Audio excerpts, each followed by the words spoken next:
Hello guys, good evening. I'm back again. I'm sorry that I could not upload videos regularly because of my some personal issues.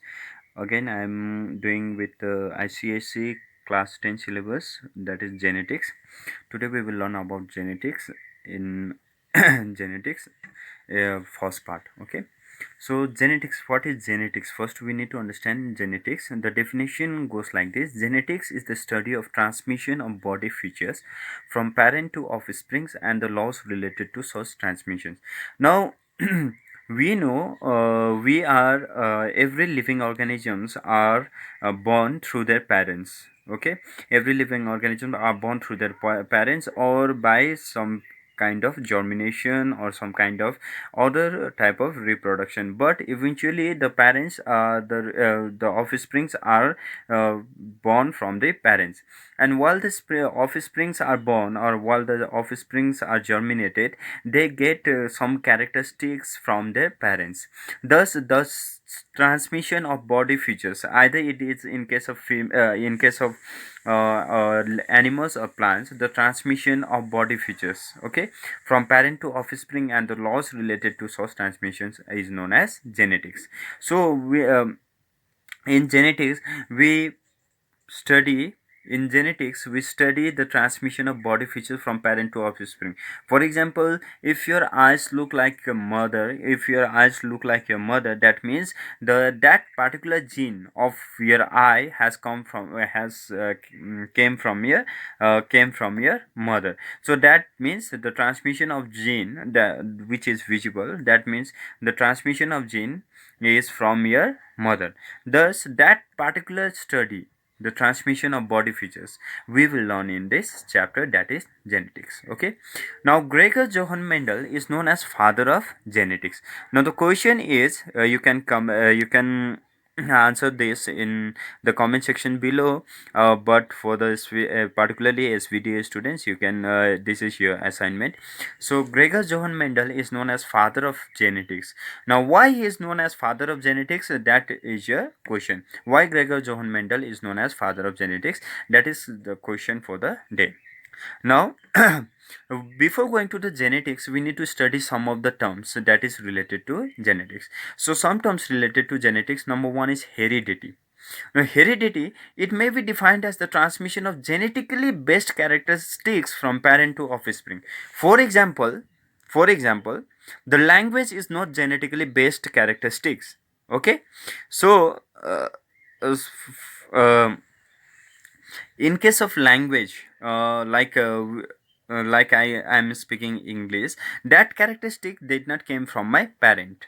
Okay, my intelligence or uh, my qualification, it did not came from my parent. Okay, so that cannot be termed as heredity. But which character can be termed as heredity? For example, my height is relative to my father, so that is that is genetically that genetically came from my father, so it is a heredity character. Okay, so what is heredity? It may be defined as the transmission of genetically based characteristics, that means which are controlled by our gene. Those genetically based characteristics that is transmitted from parent to offspring, that is known as heredity. So genetics is the study of actually the heredity. Okay, genetics is the study of transmission of body features. So transmission of body features in general is heredity. So genetics is the study of heredity and the laws related to source transmission. There are some laws by which the transmission takes place. So that laws, the study of those laws along with the heredity is actually the genetics. Okay, so next, going to the next one is variation. Now you can see that the children from the same parent, if there are two children from the same parent, you can clearly see the differences between those two children born from the same parent. Okay, the children born from the same parent still look different. If you compare your own family, that is from your grandfather to your father and you yourself, then you can also observe the differences between you all. That is known as variation. Now variation come from the mixing of genes. Okay, so variation come from mixing of genes, and in some cases one gene is dominant, in another cases another gene is dominant. Thus there will be the variation among the offspring born from the same parent as well as the family inside the whole family. So those differences is known as variation. We all are homo sapiens. The humans are all known as homo sapiens. That means they are of same species, but you and myself are different. You and your uh, sister or brother are different from one another. Okay, in terms of morphological character, or in terms of in terms of histological character also, especially morphological character. So that differences is known as variation. Okay, now moving on to the next one. Now next topic, important topic in this genetics is chromosomes, the carrier of heredity. Now we will slowly learn why chromosomes are known as carrier of heredity. Okay, now I'm sorry. Chromosomes, the carriers of heredity. Chromosomes are X-like structure which are visible during the metaphysis stage of cell division. We will learn in details about those things. Now there is a particular term coming in this chromosome section, that is karyotype. Now karyotype is nothing but it is the arrangement of chromosomes according to their size artificially. According to their size artificially is known as karyotype. Now the chromosomes are not aligned according to their size in general, or in naturally they are not aligned according to their size, but we artificially arrange them according to their size. So that particular arrangement is known as karyotype. You can see here I have arranged the different chromosome, that is six homologous pair of chromosome in according to their decreasing size. So this is known as karyotype. That means arrangement of chromosomes according to their size artificially. This is artificially done, not naturally. Okay, so that is karyotype. Now moving on to the next part, chromosomes. Now where does chromosome lies? Actually this section I have done during my live video classes in Facebook, but since after that I did not get enough network access, thus I am recording or uploading my videos on YouTube. Okay, so nucleus, we know cell it has cell has different parts, and the round shaped structure inside the cell in the center of the cell is known as nucleus. Now inside the nucleus there are thread like structure that is known as chromatin fiber. And that chromatin fiber are responsible for the formation of chromosomes. Okay, now what is chromosome? During cell division, the chromatin fiber, I already told you there is a thread like structure inside the nucleus. You can see here clearly the thread like structure. This thread like structure is known as chromatin fiber. During cell division, the chromatin fiber coils up, okay, and form a X like structure known as chromosome.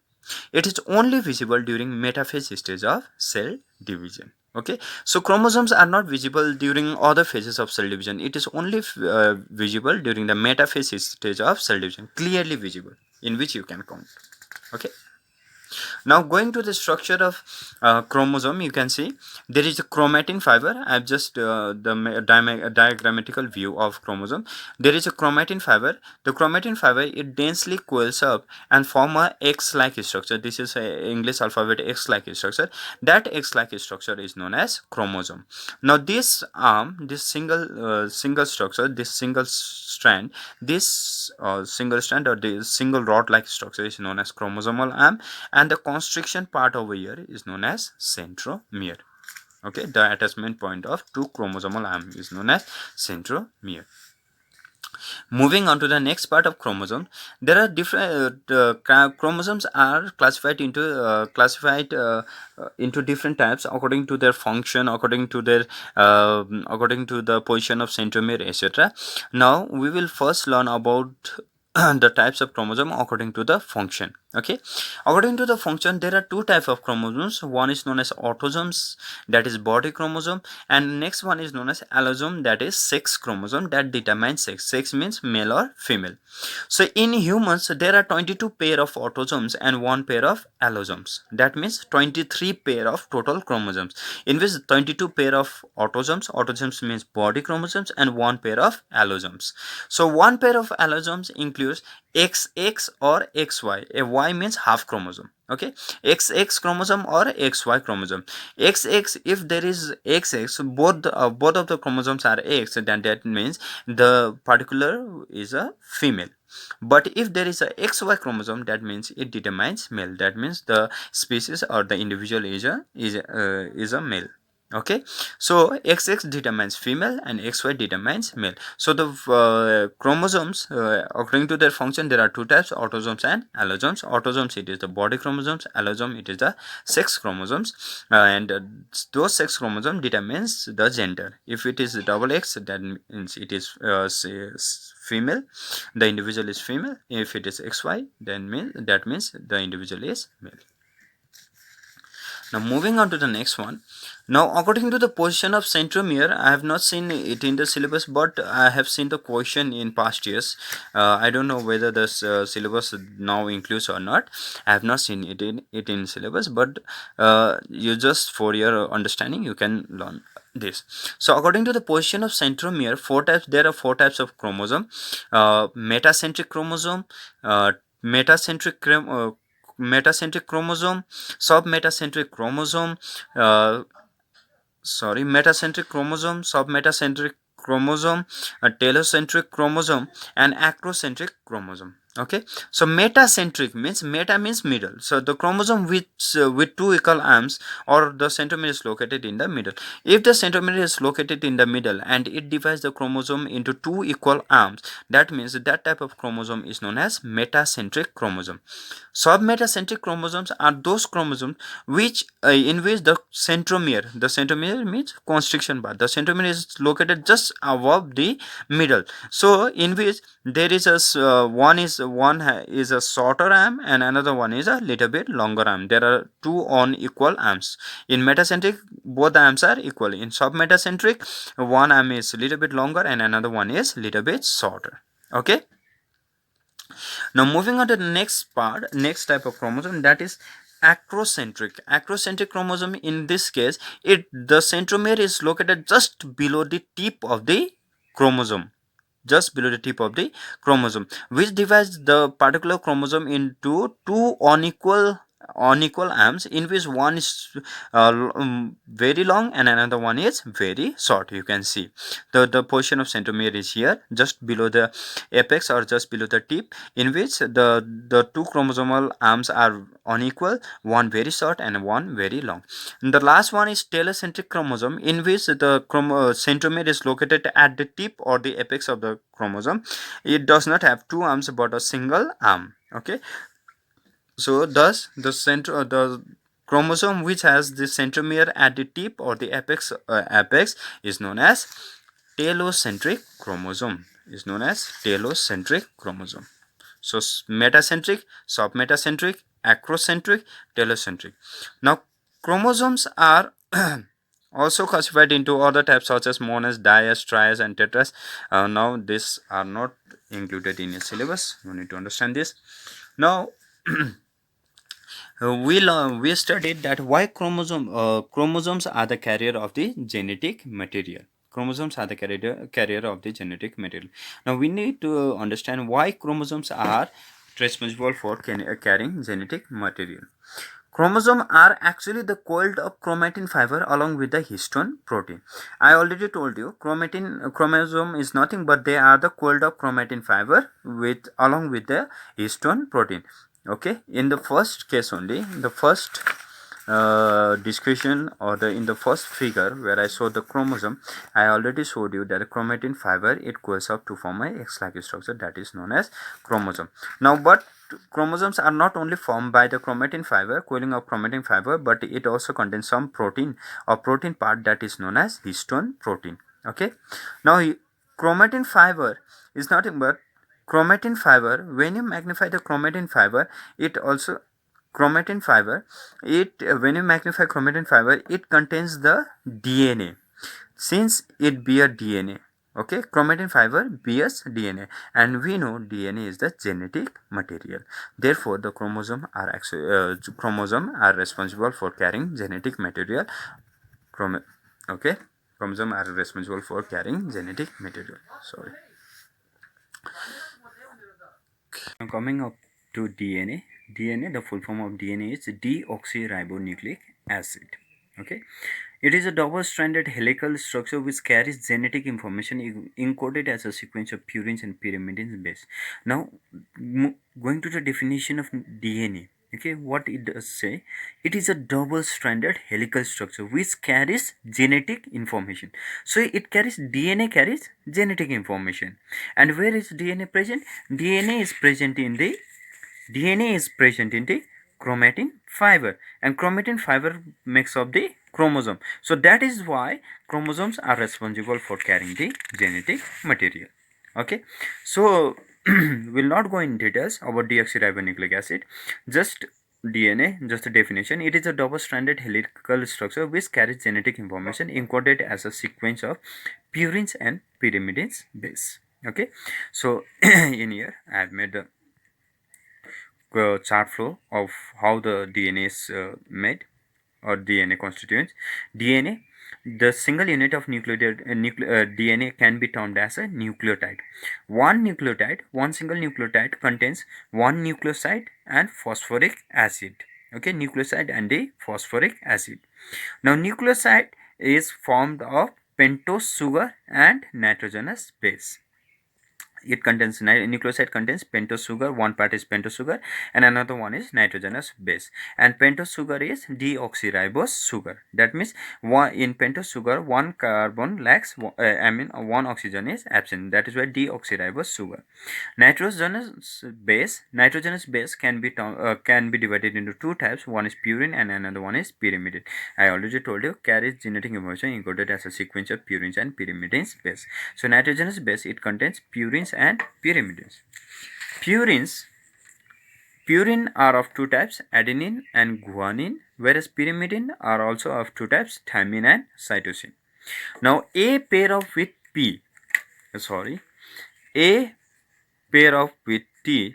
with the help of two hydrogen bond, and G pair of with C with the help of three hydrogen bond, and this can be reversed. So that means T can bond with A, that is thymine can bond with adenine, and C can form a bond with guanine, that is cytosine. Now if you take this three purines or pyrimides in sequence, that is CTA, this CTA which has another part, that is GAT. Now these three sequence, this consists of a single gene. Okay, adenine pair with thymine with the help of double hydrogen bond, while cytosine pairs with guanine with the help of triple hydrogen bond. Okay, now moving on to the structure of DNA. This you don't need. Okay,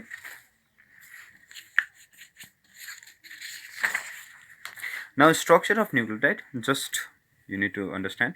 Structure of nucleotide, or single nucleotide contains one phosphoric acid, one sugar, one molecule of sugar, and one nitrogenous base. Now a single gene contains one nucleotide contains one phosphoric acid, pentose sugar, nitrogenous base molecule, and one complete gene sequence contains three nucleotide. You can see I have made the gene sequence, that is phosphoric acid, sugar, nitrogenous base, phosphoric acid, sugar, nitrogenous base, phosphoric acid, sugar, nitrogenous base. It binds up with same sequence. But in this case, this is A. That means if in this case the nitrogenous base is A means adenine, that means here is T, and it has bind with two double hydrogen bond. If here is T, nitrogenous base is T, then there will be A over here, and it will bind with the help of two hydrogen bond. If there is G over here, it can be C here, and it will bind with the help of three hydrogen bond. So this forms the whole gene. Okay, now this gene, every genetic material or every gene is encoded in the 3 pair of nitrogenous bases. For example, this one, this is a particular gene. Okay, now moving on to the next part, that is sorry, I have to turn this on. Now, okay, gene and allele. Oh, yeah. Yes. Now, what is gene? Genes are the specific part DNA segment of a chromosome which determine the hereditary characteristics. I already told you genes, they are the specific part which determine the hereditary characteristics, and they are present in gene. So they are present in chromosome. Where they are present in chromosome it contains chromatin fiber, and in chromatin fiber there is DNA segments. So genes are the specific part, that is are the DNA segments of a chromosome which determine the hereditary characteristics. Hereditary characteristics means the characteristic of eye, the characteristics of your hair, the characteristic of your uh, uh, color, whatever it is. Okay, so the alternative form a particular gene is known as is allele. Now there can be two gene. Okay, there can be two genes, but there are two genes present in a single individual which has come from your parents. That means one gene from your father and another gene from your mother. One may be expressive and another one may be recessive, another one does not show up. For example, when if you properly visualize, then your eye may look like your mother. Okay, your eye may look like your mother, but during the time of mating over or the crossing over, what happened is that both the gene from your parents, so that means your father and mother, they paired off with one another, but only the mother gene was expressive in case of you, in case of your eye. That is the reason why your eye look like your mother, not your father. But but it does not mean that there is no, there is the gene of your father is absent, the gene of the eye of your the gene of of your father's eye is absent. It is present, but it is not showing its characteristics. So one is expressive and another one remains just recessive. So the expressive form is gene and the recessive form is allele. Okay, so for example, there can be two type of eye, blue eye and black eye. So if blue eye is visible, that means blue eye is gene and its allele is black eye. It can be reversed. If black eye is visible, the gene is expressive, black eye, and its allele is blue eye. There can be role, you know, some of you can roll your tongue and some of you cannot roll your tongue. So those who have the property of roll, those who can roll their tongue, that their the gene is responsible for rolling of tongue. But other who does not who cannot roll their tongue, for them also the gene is responsible. That means the rolling of tongue, for the allele of rolling of tongue is the one who cannot roll their tongue. Okay, bit confusing. So let us see by the example of blue and black eye. Now genotype, there are two types. One is known as genotype and another one is phenotype. The genetic constituents are called genotype. Example, for blue eyes, capital BB is the genotype, and for black eyes, BB is the genotype. I am just giving you the example. So genetic constituents are called genotype. So how the character particular characteristics is expressed? It is expressed by the help of particular genetic constituents. Okay, so in this case, for example, in case of blue eyes, capital B is the genotype, that is the characteristics of blue eye. And for black eye, small b is the genotype, so that is the characteristic of black eye. So capital B, small b. Now phenotype, the express character are called phenotype. Example, blue eyes, if your blue eyes is visible, that means it is the phenotype. Black eye is visible, it is phenotype, which is expressed. But that does not mean if your blue eyes is visible, that means black eye has remained recessive or the allele has been suppressed down. Okay, now moving on to the next part. For each phenotype there are two genotypes. Now for each phenotype, we already know there are two of gene. One is genotype, two types for genotype and phenotype character. Now for each phenotype there are two genotypes. For example blue eyes, I already told you BB is the gene of blue eyes, but there can be the blue eyes expressive phenotype. That means blue eyes can be visible but the gene may contain capital B and small b. In this case the both are capital B, so therefore it is known as homozygous. That means both are same type of gene. But in case of this one is capital B and small one, another one is small b. One is the capital B means a gene of blue eye and the small b means gene of black eye. But B, small b, it remains recessive. It does not show its character. Therefore, this type of genotype is known as heterozygous genotype. That means both are different, but capital B is here dominant and small b is recessive. Okay. So what is dominant allele? The gene which expresses itself. For example, I already told you, if your eye look like your mother, that means the gene of your mother is expressive. So in that case, in case of your eye, the mother gene is dominant. Your mother gene is dominant, while while the father gene is recessive. The gene recessive allele means the recessive gene, the gene which is present but does not express itself. Okay, so one is expressing itself and another one is down. In the above heterozygous genotype of blue eyes, you can see heterozygous genotype of blue eyes, capital B small b, heterozygous genotype of blue eyes. B is the dominant allele. B, capital B is the dominant allele. That is why the color is blue eyes. The color of the eye is blue. While B, small b of black eye is the recessive allele, because the color of the eye is blue. That means the gene of the black is recessive. It is not showing its character. So thus the blue eyes is expressed while black eye remain suppressed. Okay. Moving on to the next part, there is now I already talk about the character chromosome as the carrier of the gene or carrier of the genetic material. Now sex-linked inheritance. Some character inheritance means hereditary character which come through the chromosomes. So which type of chromosome? Which are sex chromosome, which comes through the sex chromosome, that is X chromosome. The hereditary character that is linked with sex chromosome or the trait that can be transferred from the parent to the offspring through sex chromosomes. So what is sex-linked inheritance? Those inherited character which come from the sex chromosome of your parents, that particular inheritance is known as sex-linked inheritance. Example, color blindness. Now consider a cross between a healthy father and a color blindness trait carrying mother. You can see there is a healthy father XY. It does not contain any trait of color blindness, but in case of mother, the mother contains the trait of color blindness. This is a color blindness trait carrying mother. This X chromosome is healthy, but this contains the trait. Okay.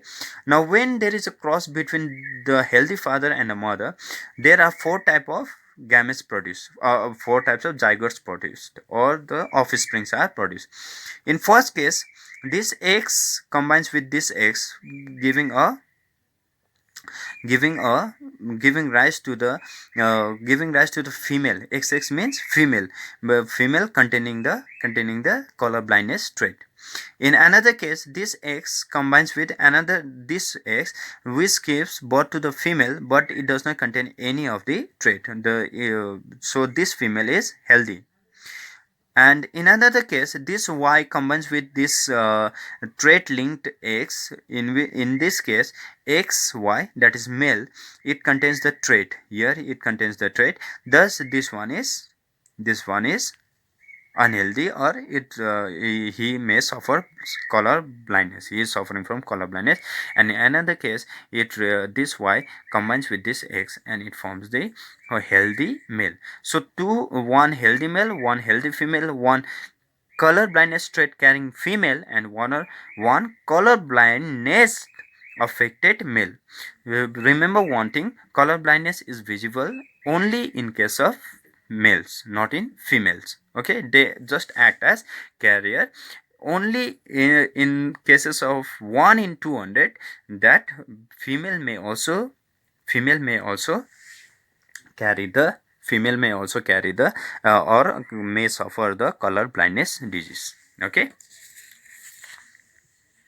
Now, so offsprings produced are, there are four type of offspring produced: X carrying the trait with another X, so recessive allele of color blindness.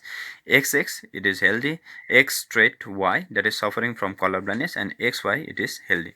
So those two are males and these two are females. Okay, so in female, color blindness is not visible, whereas in case of male it is visible, and one is healthy and another one suffer from the color blindness. So that was about the X-linked inheritance. There are some cases in example Y-linked inheritance is also there.